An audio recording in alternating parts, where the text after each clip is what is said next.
I tore a ligament in my back quite early this morning. So first couple of bits of explanation. If I look at any point tense or I wince, it's because of my back, not because of anything I'm hearing. Secondly, I've taken 2 ibuprofen, so I'm slightly high as well. So if I say anything that's obscure or surreal, you'll need to put that in context as well. So I'm delighted to be moderating this session on how do we ensure the voices of citizens are heard. The RSA and has a long-standing interest in tech for good and also in deliberation. We've undertaken our own deliberative processes and we have advocated indeed some form of deliberation to try to shape the next stage as we come out of crisis. But I actually want to say something slightly different before I open up to our fantastic panel. And that is that for my podcast, I'm very gratified that my podcast has been referred to, but for my podcast Bridges to the Future, we interview people around the world and we ask them how the world could change and how the world should change after the pandemic. And the person I last interviewed, and her broadcast I think will go up either tomorrow or Friday, we do 2 a week, was Audrey Tang, who is a minister without portfolio in the Taiwanese government. And what was fascinating talking to her, of course, Taiwan has been one of the most successful countries in the world in relation to managing the pandemic. Very, very few deaths, very few infections, no lockdown, life returning to normal. And the 3 principles that the Taiwanese government used in managing the pandemic were fast, fair, and fun. That, I think, would contrast pretty starkly with how we've responded here in Britain, where we have been slow. As to fairness, that's a big question, and it hasn't been a great deal of fun, I don't think. Now, when I asked Audrey about this and how they managed to achieve this, she pointed to the Sunflower Movement, which was a movement in 2014 of students who occupied the parliament in protest about the Taiwanese government doing a trade deal with the Chinese, including a big kind of technology opening up of their markets to Chinese technology firms. And that was pushed back by the students. And that has partly led in Taiwan to a culture in which there's strong relationships between citizens and government, but also that technology really feels owned by the population as a whole, that technological innovation comes up from the bottom as much as it comes down from the top.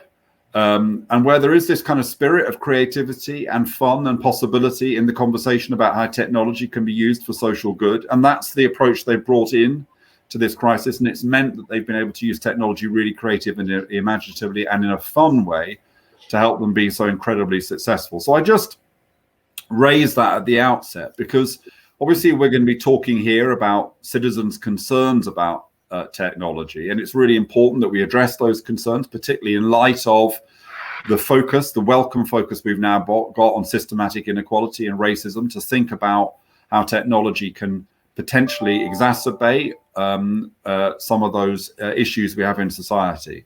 But let's also in our conversations have in mind a kind of upside, which is just that things could just be an awful lot better in terms of the way in which technology is mobilized to pursue the public good.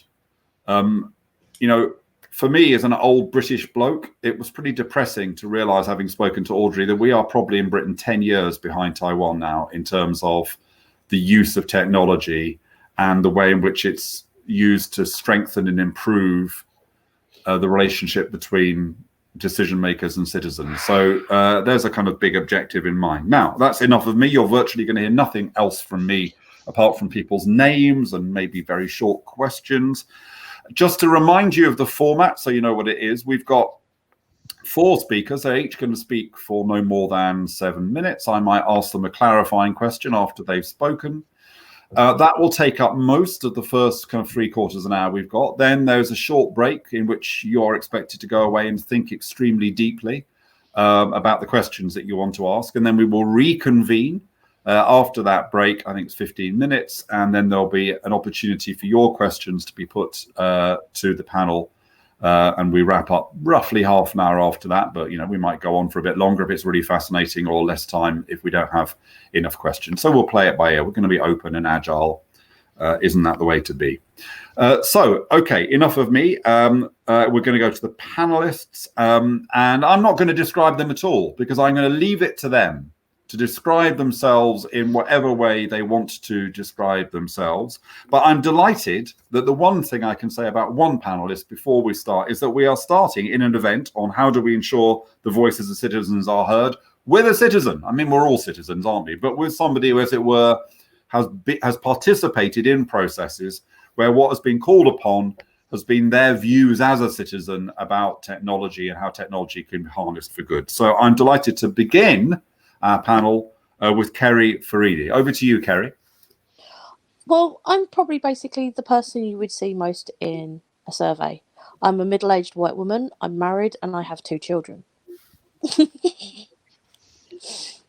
That's right. Basically, I was part of the citizen work that the Ada Lovelace Institute did with Traverse. Did you want me to carry on with my presentation now, or did you want to? Absolutely. It's lovely to get to know you in that way. You are, as you say, a citizen. You are the person we should be listening to. So we're all listening really hard. So it's been interesting to talk to people during the survey, irregardless of their age, their gender, their status, their race, their sexuality. We managed to get quite a good view from a lot of people, because there were people of different ages, there were people of different races, people of different sexes, people of different ethnicities. So we were able to get you were able to get viewpoints from people across society instead of just being stuck in one piece, which I felt was really, really interesting. A lot of the key issues that came up were around trust and ethics. And the trust one was a big one, especially with the Dominic Cummings incident. We felt there was a lot of them and us mentality when it came to the politicians, that they could do one thing and we could do another. That they could go and travel 200 miles to go and be with their family if they needed someone to look after through COVID. Whereas if you were a single mother stuck at home with your 2 children and you got COVID, you would have to do everything yourself without anyone's help. And how fair is that? And then there's also the George Floyd incident as well, which also brought up a lot of stuff about segregation and racism, and how an app could be used to segregate based on immunocertification and your immune status. Even if the WHO haven't said that immunocertification is viable at the moment, it still brought up a lot of concerns around that. We also felt that the citizens should be involved by the policymakers and the technologists throughout, especially regarding the use of data. We looked at this in depth. We had speakers come in and they would talk to us about the ways data was being used, how data was anonymised, and whether it was decentralised or centralised data. And that we found really useful, because it also helped to inform our discussions about whether we'd want our data used in that manner. It also resonated us with regarding trust. There was a lot of trust around how our data was used. Would it be used as in certain companies who basically pay you to use your data? Would it be done for free? Would it be short-term or long-term storage of data? Would it be used to research future pandemics and their responses towards it? We also looked a lot at current events, because we found that the current events sort of shaped how we saw things. I mean, I've already referenced the Dominic Cummings incident. And we also, one of the questions that was raised was, if there was a track and trace app used and it was made mandatory, would politicians be expected to use it as well? Would they also be bound by the same rights and restrictions as we were? There was also a big thing brought up around segregation and immunocertification. The immunocertification part sort of worried me quite a lot, because we felt it might be used to segregate those, like in America before desegregation happened.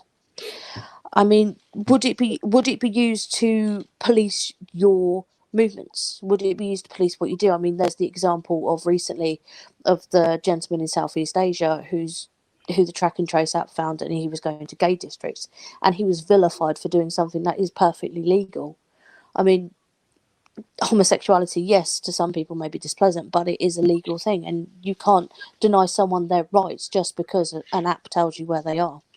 There was an idea the app would be a gateway to privilege as well. Would you lose your privileges? Would you be able to stop going to work? Would you be able to stop using public spaces? Would you be able to stop going shopping? And about those who purposely either wouldn't be able to be accessing the app, such as those who are disabled or elderly or low income who wouldn't have the technology to use the app, or those who would purposely put themselves away so they weren't able to not get the virus or not be or especially those who are immunocompromised, which hit home quite hard with me because my husband is immunocompromised. So he was shielding, and he still is, in a way, very, very wary to go out. He's since been given the notice by his doctor that he can go out, but he's been very, very wary and very, very cautious about going out. It was also how it affected us. We came up with 4 main points. Our main points were: is it safe? Is any sort of data that's given, is it going to be able to be hacked? Are we going to be scammed? Is our data going to be used for bad? Is it going to be used for evil instead of good? Will my privacy be compromised? Again, kicking back to the man in Southeast Asia who's tracked through his apps going to a gay district. Are we going to be stopped doing our activities? Are we going to be judged for being normal people? How do I know this works? The policymakers need to take citizens into account when they're looking at apps. They need to take into account sort of what they're doing with the apps. Are they actually making sure that people are able to use the apps, that people understand the apps, and also, if it works, it's an ethical and moral issue. Do you use the app and save one person's life, or do you not use the app and potentially kill someone? And that was a big point that came across. Do you use it even if it only saves the life of one person?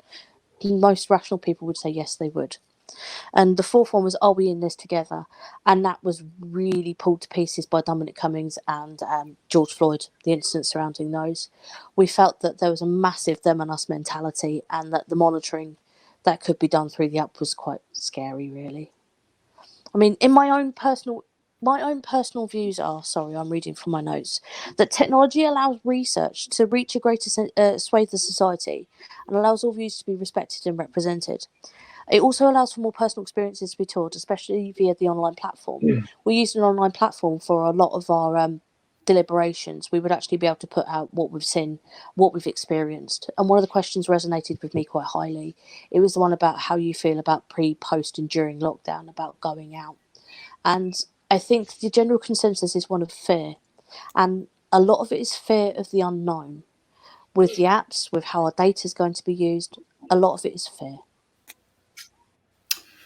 Great. Kerry, that was fantastic. I just want to ask you about 2 journeys. The first is the journey that you have been on, and the second is the journey that the group has been on. So you speak incredibly eloquently and clearly about the issues. Were you an expert going into this process? And what were your expectations entering into it, and how have your own views and your own maybe confidence about talking about these issues been affected by the process? I was nowhere near an expert going into this. I only knew what was said on the daily briefings, and I would research a little bit more into that. 1 second, my son's just popped in. I just need to pop him back out a minute. You go ahead, Kerry.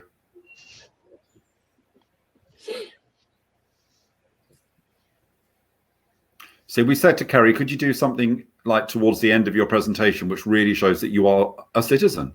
And there it is, you see. Sorry about that. He's decided it's fine, Kerry. I'm just saying it absolutely adds to your authenticity. So well done. Well, for me, I was not an expert on this beforehand. But I would see the daily briefings. I would see the opinions of people on social media about the politicians. And I would see what happened to Boris Johnson, where he was basically vilified for going to Chequers to recuperate after getting COVID. And I felt in a way that he was being judged rather harshly. But I also felt that it was more important to look at the empirical evidence and the scientific research than it was to form personal opinions about the people involved, because they're just as in the dark as we are. And if anything, doing this has made me research more into it. I mean, in between the weeks, I would be looking at I saw different articles about the Track and Trace app. I was researching more deeply into the ways that manual or the manual and the app track and trace could either work together as a symbiotic system, or they could work singularly. And I actually thought that using a manual and an app, using manual track and trace and using an app for track and trace, would probably be more effective, because it would get a greater percentage of the population. What was the second question again? Sorry. Well, apparently I'm not allowed to ask you a second question because we have to move on. But listen, I will definitely ask it of you later, Kerry. But we've got to make sure that we get all our guests, of course, before we move on to questions. But what I will ask you later, but I'm not going to ask you to answer it now. Is what was the journey the group went on? Were there shifts in their opinions? So have a think about that, Kerry, for when I bring you back in later on. Okay, so the next person we've got is Simon Burrell, who's a senior associate at Involve. Oh, there you are, Simon. I've introduced you. I'm not supposed to have done that, but add to it in any way that you want to. Great, thanks, Matthew. And I'm wishing I hadn't asked my children not to come in if it was going to show my authenticity as a citizen. So I'm Simon Burrell. I work for Involve, which is a public engagement charity. We help government and other organisations to design and deliver effective public engagement that can really make sure that citizens' voices are heard in the policy making process. And I'm also director of a government programme called ScienceWise, which does something very similar, but specifically focused on science and technology innovation and policy relating to that. So I'm going to talk about two things in the 7 minutes that I've got. I'm going to talk about why we need to engage citizens, and we've already heard a lot from Kerry, who's covered a lot that I would want to say, which is great, gives me more time to say other things. So alongside why we need to engage citizens, I'm also going to talk about how we ensure that the voices of citizens are heard. So just picking up the first of those points, we're being asked in the session as a whole to think about why we need to engage the public in debates around science and technology, and specifically artificial intelligence and data. And the current pandemic offers a perfect case study, a crucible for why we need to do it. And just picking up on one aspect of it, but there are many, many different aspects of the pandemic we could pick up on. But just focusing in on the area that Kerry focused in on, the track and trace app. At the moment, it's largely being presented as a technology and data problem. If we can get the app right, if we can collect all the data we need, then we can solve the problem. Now, Kerry's gone in and identified a number of issues that we know and we were suspicious of, that the public felt, and Kerry's kind of shown that when you bring a group of the public together, some of those suspicions are right around some of the concerns that the public have about these issues. They're about security, about privacy, and so on. But public engagement can help you do other things alongside that. It isn't just about getting the user experience right and making sure the button on the app is in the right place so people know what they're supposed to press when.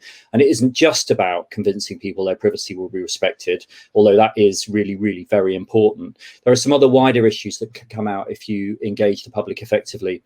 For example, and some of these Kerry was also touching on, how do we balance the health of individuals, the health of communities with the economy? That isn't a simple balance to make. There are trade-offs to be had there, and how do the public as a whole, or publics, because there's not one public, there are multiple publics, how do publics balance those things? Which do they place where? Because they're getting the economy right will also have wider implications for wider health issues. For example, how do we balance the health of the young versus the health of the old, and the needs of those two very different populations? How do we balance the needs of different geographic communities? We're seeing the R at different rates in different parts of the country. What does that mean for different lockdowns and so on? And we're seeing disparities in terms of the health impact for different communities within geographical locations as well. And these aren't technology problems. These aren't problems you can answer with getting the data right and getting the tracing right. There aren't technical solutions to these. There are only social solutions. And so good public engagement can help you to solve these things. And it can do three different things. It can help you understand what the public wants. So what does the public think the right answer to the question of how do we balance economy versus health, for example? It can help you do a second thing, which is it can help you understand the sorts of values that underpin why a group of the public, or why publics might be picking on one solution versus another. What are they taking into account? Is it the economy? Is it inequality? What are they taking into account as they're making their choices about the way to balance those trade-offs? And finally, within that, you can actually begin to understand how different publics balance those different values and different perspectives.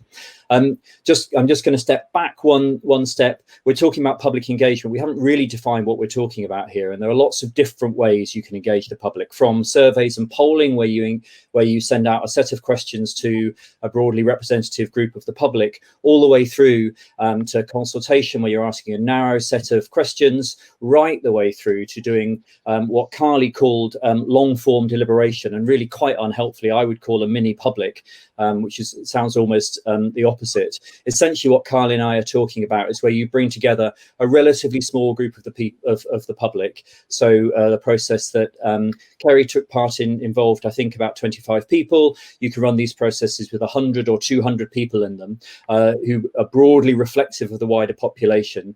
These deliberative processes both hear evidence from experts, give the participants a chance to engage with those experts, engage with each other about what the evidence means, and then answer a particular policy question that's given them. And in that way, what you do is you get a reflective and deliberative response from the public about the sets of questions that you might have. So just as you think about how you might use those processes to actually ensure that the citizens' voices are heard, which is the question of this panel, if I was going to do a tweet of this, it would be very simple. It would be listen with intent. Too often what happens is a senior politician or a senior civil servant says, oh my God, we've got to know what the public thinks. We've got a problem. We've got to know what the public thinks. And they commission something very quickly. And then by the time the process is finished, the policy process has moved on and the public's view is ignored. So if you're going to do these things properly, you have to listen with intent. You have to listen to me. You have to mean to do it. And Involve has got a series of 9 steps which help policymakers to identify what decisions they need to make as they're thinking about whether or not to engage the public. And the 2 most important of these are being very clear about the scope. What are you engaging on? Is it just the track and trace app? Is it the wider set of questions about how and when we should come out of lockdown? Is it what the future of the country should look like post-COVID? Be very clear about what the scope is and what has already been decided and what not. And secondly, what is the purpose? Why are you engaging the public? What actual sets of decisions is it going to inform? I've got so much more to say, but the one final thing I would say is that you need to do this early and not late.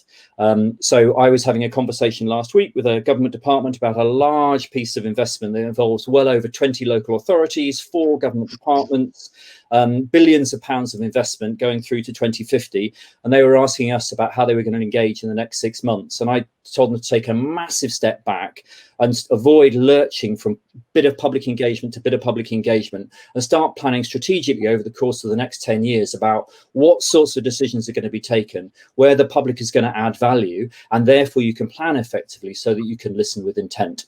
So I could say loads more, Matthew, but I'm going to stop there. Simon, that was great. I'm going to ask you a question. We've got very little time, but I'm going to ask you a question which is kind of slightly been referred to by one of the questions that we've had through, which is around kind of influencing decision makers. I'm basically going to ask you a question, Simon, to which the answer I know already is yes. So we'll just test this out.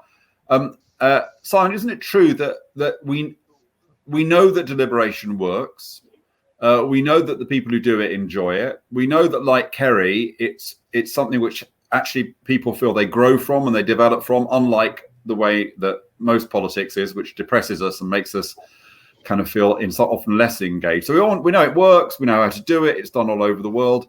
The 2 big problems in Britain are, first of all, that it isn't yet kind of mainstream as part of the way in which policymakers think about how they make decisions and engage people.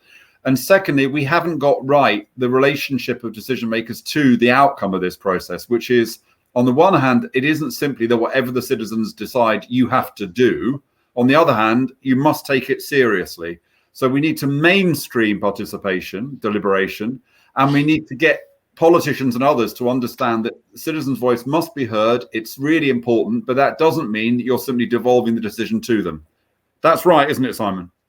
Yes. Do you want 2 more sentences on that, or is that all I'm allowed to say?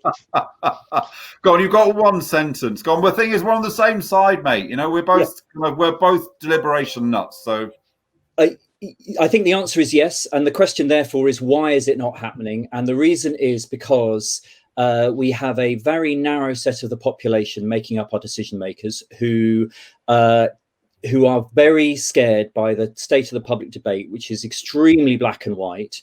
And they imagine that any form of public engagement is going to replicate that, as opposed to being as thoughtful as Kerry has indicated it is. And we have to help them understand that they can engage a thoughtful public, because the public is thoughtful when you put them in the right sort of space, and you will learn something new, and you will grow as a policymaker as much as the public will grow as a participant.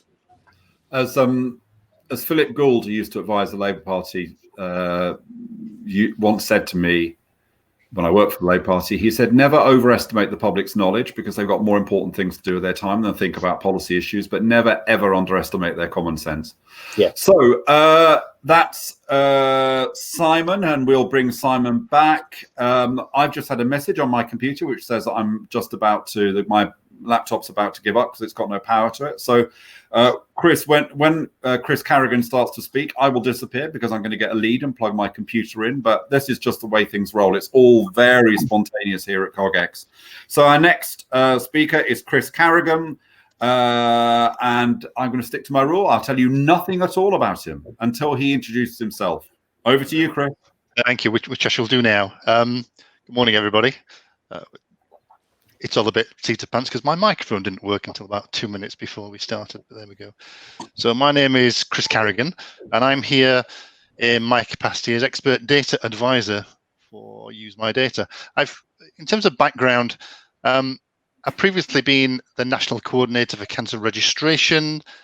I've headed up the National Cancer Intelligence Network, which was a partnership to look at using data, whereas the registration is about collecting lots of data.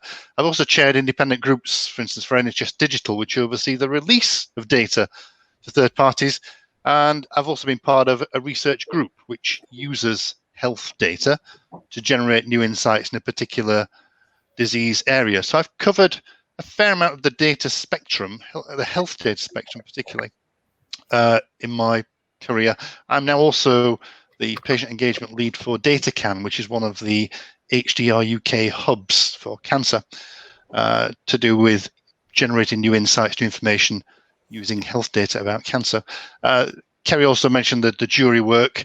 I've also been involved as one of the expert witnesses on some of the juries and in some of the oversight panels as well. The reason I mention all that is that over the years, I've become increasingly focused on where the patient voice is in the use of health data, where that's included and where it's heard and where it's listened to and taken account of. Partly because, as Simon said, I think he raised a really sensible point, which is that the data, the ability to use information, use our data, was often seen as a technical and data issue, when it isn't. The technology, the data is there for us to do some fantastic things. The real problem is sometimes the fear of doing the right thing with it. And that's where the patient and the citizen voice comes in. And that's why I'm involved with Use My Data as their expert data advisor, using what I've learned in all my previous data roles, but now working much more directly with patients, relatives, and carers, specifically to bring their voices to the fore. So this is not about wholesale citizen engagement. That's not what we're doing here. What I'm talking about is something slightly different, which is a more of an engaged patient voice perspective and giving them a more active voice into the decision-making processes. So in terms of what Use My Data is, it's a movement of patients, carers, and relatives. That's it. There's no head office. There's no director of. It's a very different way of working, and it's very much ground up. It's the only independent patient movement which is focused on patient data, routinely collect patient data. And as they keep reminding me, as my role as expert data advisor, which was a title they made up, not me, they call the shots. They tell me what it is they want to do and where they want the focus to be and where they want me to help them bring in a stronger patient voice. So the movement itself, Use My Data, endeavours to highlight the many benefits that appropriate usage of healthcare data can make to save lives, improve care for all, for patients, citizens, and society. They believe that the patient voice should be included in all discussions about patient data. We've already heard that there is a fear amongst the organizational controllers of talking with people, a fear of maybe what we might be told, what they might find. But as Simon says, when you begin to speak to patients and citizens about particular topics, Some of them will get very interested. Some of them will say, you know, I have a right not to be interested. It's fine. But the ones who are interested in is the space I'm working in at the minute. Now, if you are an individual out there wanting to get your individual voice to be heard about particular things, it's actually really tough. If you're a big organization with some clout, you tend to get more voice than an individual patient. So one of the practical things, which was again mentioned, just to feed into some of the conversations later, one of the practical things that Use My Data does is collating the voice of patients in response to things like national consultations. So national consultations the government puts out about artificial intelligence, about research data, about information governance. We act as a collating point to bring people's voices together, to give them a direct voice into something that may not have a voice previously.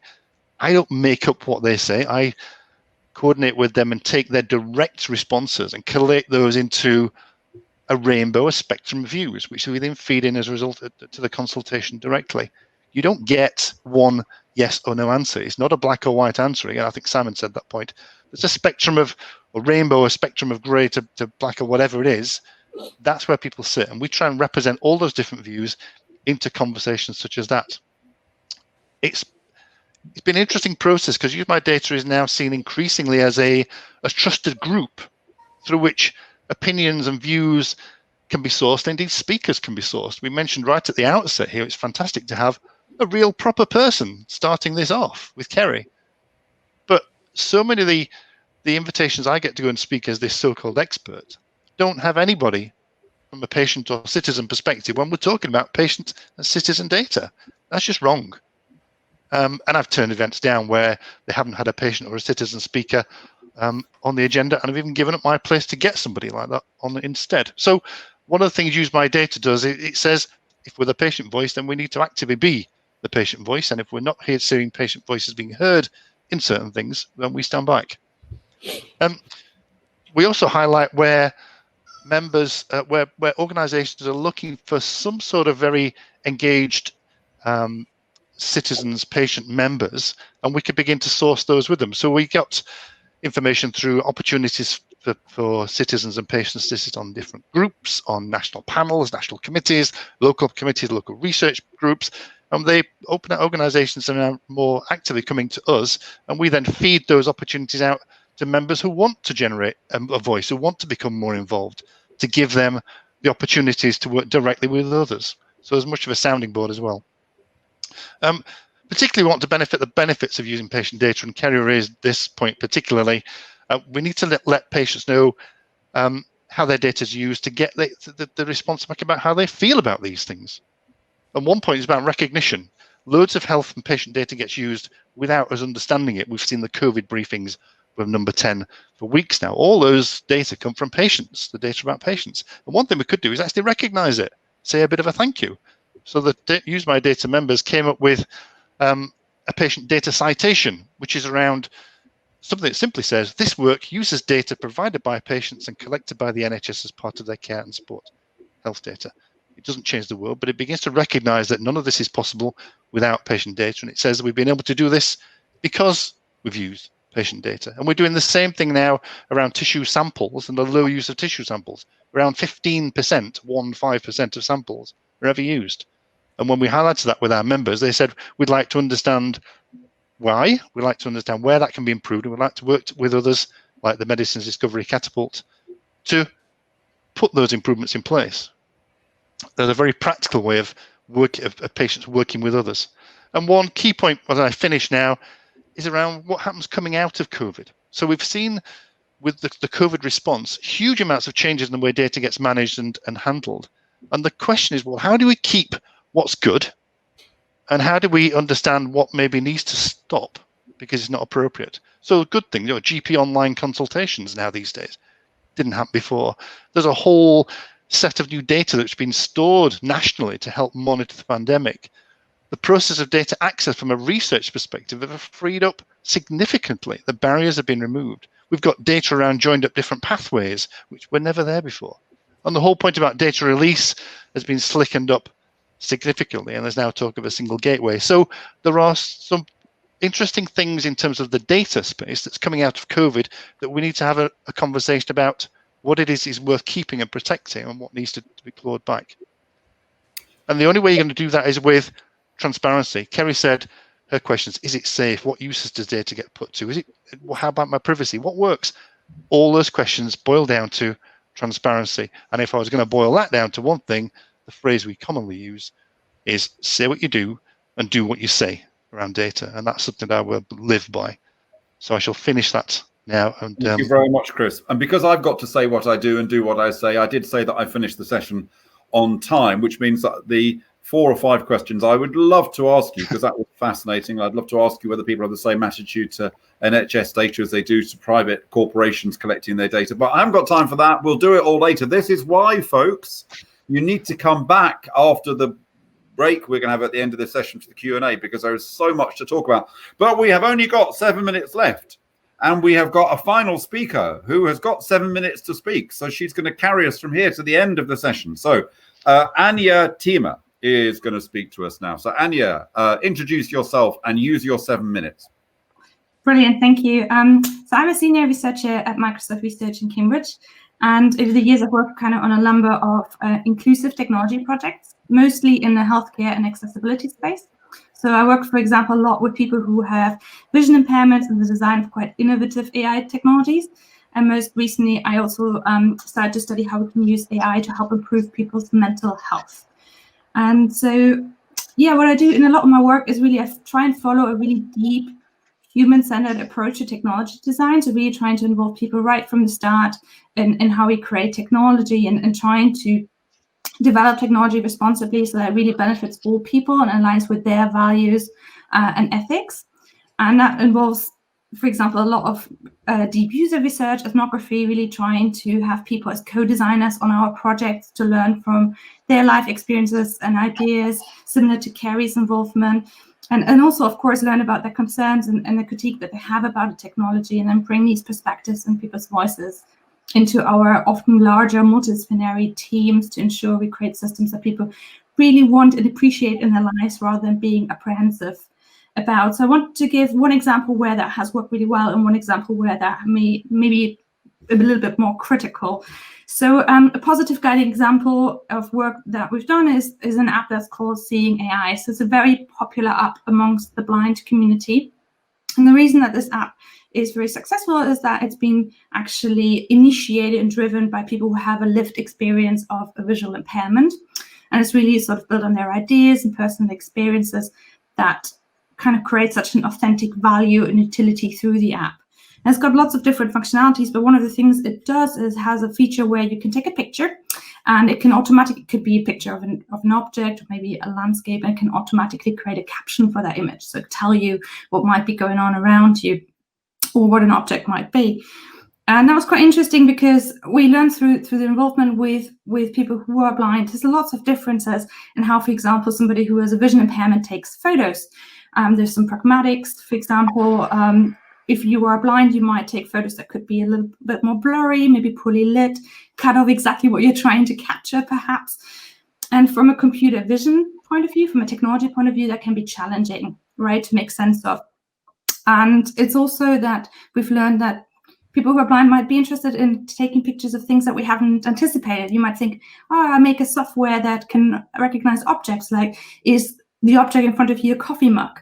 Somebody who might be blind might just pick up the object, feels it, and can detect that way that it's a coffee mug, and instead uses that functionality, that computer vision software instead, to answer other questions. So, for example, if you come into a hotel room for the very first time, you might want to figure out where the power socket's here in this room so that I can recharge my phone. So it's different questions and use scenarios that we really needed to understand, and that shapes how you really kind of have to train an algorithm, what kind of data sets you need to use in order for the technology to really work well. Ideally, image data that is captured by blind people. So again, it needs that deep involvement.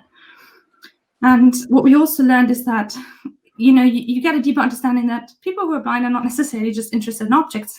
If anything, they're more interested in people. So who is perhaps on a photo that somebody put on Facebook, or who might be the people around me? And so that creates really interesting tensions as well for privacy when we start to move into sort of a domain where we are trying to capture and detect and maybe even recognize other people in the surroundings. and really sort of careful, complicated balancing efforts between, here we've got innovative AI technology that can use image processing to kind of make the world more accessible to people who are blind. And yet at the same time, we also don't want to infringe on other people's rights for privacy. How do you balance that? And I guess, again, that requires careful consideration, dialogue really with all stakeholders who might be implicated by such a technology. So this is really where public engagement with the people that we are developing technology for is really at the heart of everything to be able to succeed. So that was my example for something that worked quite well. But I was also saying at the beginning, I do work now in the space of AI for mental health. It's quite a sensitive domain. And just to give kind of like a contrasting example, that can be a huge trend, for example, to develop machine learning methods that can detect or diagnose a person as having a mental health problem by analyzing, for example, the social media data. So things that somebody might tweet on Twitter or post on Reddit. And you could argue, great, this is technologically possible. It can maybe detect that somebody has a mental health diagnosis earlier than they might even suspect it, can help raise their awareness that there's a problem, validate their experience, help them kind of seek help. But as you can imagine, maybe a lot of people are not even necessarily aware that their social media data is being kind of analyzed for the purposes of mental health screening. It's not something they have necessarily given permission to. There's a lot of stigma associated with mental health, and having a diagnosis can also have a lot of negative impact on a person's personal life and work life. Imagine you are in the police force, or you may be a firefighter. Having a diagnosis can have severe implications on your ability to still perform in a job. So again, you have these really careful balancing acts. You've got technology that can detect mental health problems early, so you have a responsibility to help people, but at the same time, you also need to consider people have a right to be left alone. It should be their choice whether they're subjected to such a screening and analysis or not. So you need to really ask yourself, what are sensible and responsible approaches to follow? And again, I think public engagement here is crucial to help understand what AI technologies and data uses do people find acceptable, and also what technology should we perhaps not develop. And just as a final statement, I think working for a big technology company, that's a huge sort of dilemma and balancing act, where we, on the one hand, want to really drive forward AI innovation and see what technology can do, but we also need to kind of pause, be reflective, and be very considerate to kind of slow down and make sure we think carefully about how the technology plays out in our lives and what the broader ethical and social implications might be, so that we make sensible decisions. Right on time. Anja, that was absolutely fascinating. And I think that I'm incredibly grateful to you for bringing two such concrete examples to our conversation. There is so much. I'm not sure, actually, to be honest, I'm not sure I'm going to take any questions from anybody else, because I have got so many intelligent questions I want to ask when we reconvene. But of course, I'm joking. Of course, we'll take questions from other people, and I will merely be a conduit for them. Want access to more CogX videos? Subscribe now for free at cogx.co.